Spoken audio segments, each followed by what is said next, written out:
Mga kapatid, good morning po. INBTV po ulit. Ang lulutuin po natin ngayon ay pork steak. Tinatawag natin beef steak. Ito po, minarinate ko na po ito ng mga 4 na oras na po. Ang ingredients po niyan ay toyo, paminta, konting asin po kasi may toyo na po siya, tapos kalamansi.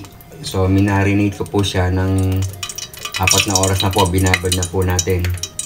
So madali lang po ito.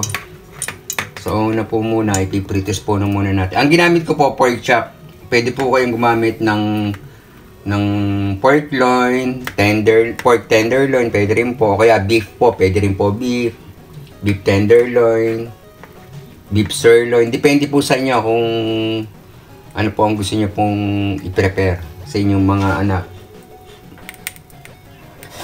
So ito po, ipritos po na muna natin.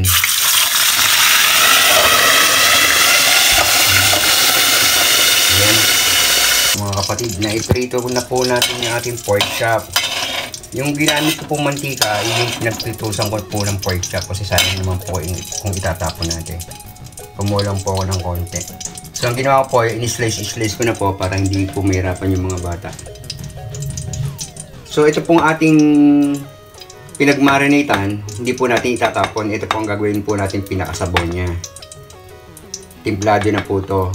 Nilagyan ko po siya ng oyster sauce para medyo matamis-tamis po siya. So malasa po to. So igigisa na lang po natin sa sibuyas. Ang sibuyas na ginamit ko po ay puti.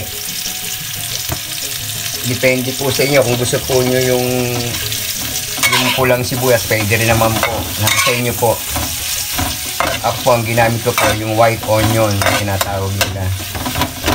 Yung pinanlalagay sa salad. Pwede po yan.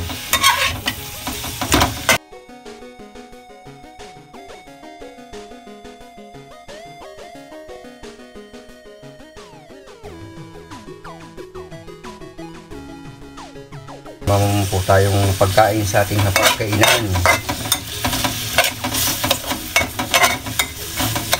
Super na pagkain para sa mga bata. Miski mga teenager po, kaya na pong iluto to kasi po napakadali lang po niya. Kaya po, medyo ingat po kayo sa ano. Babayan niyo po rin po sila sa pagbubukas ng gasol at mahirap po.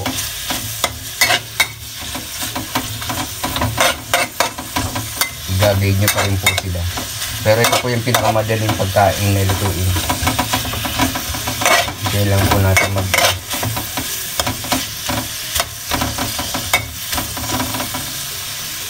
tapos po lalagay na po natin yung ating slice na pork chop. Yung aking in-slice na po. Mahirapan yung mga bata. Ang aking dalawang anak.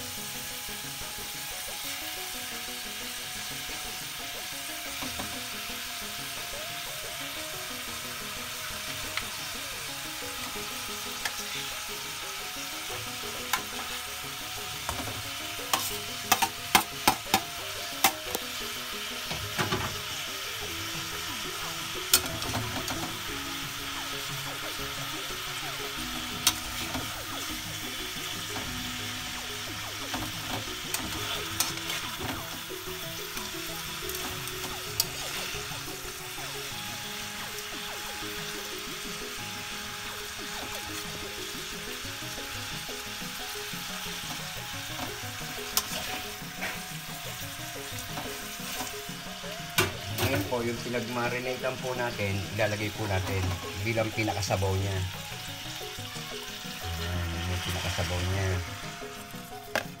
Napakasarap po niya.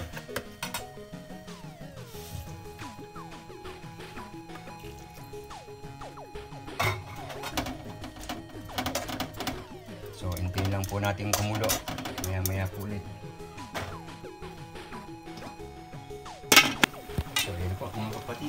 muna po yan.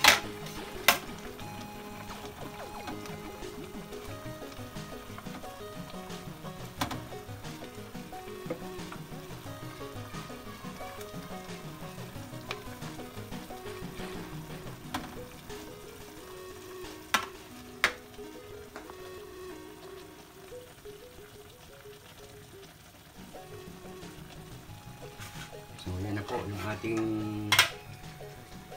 pork bistek na Tagalog kung tawagin. Yan, basta po. Kung nagustuhan niyo po, paki-share, like, and subscribe po sa INB TV. Maraming salamat po. Salamat po sa Diyos.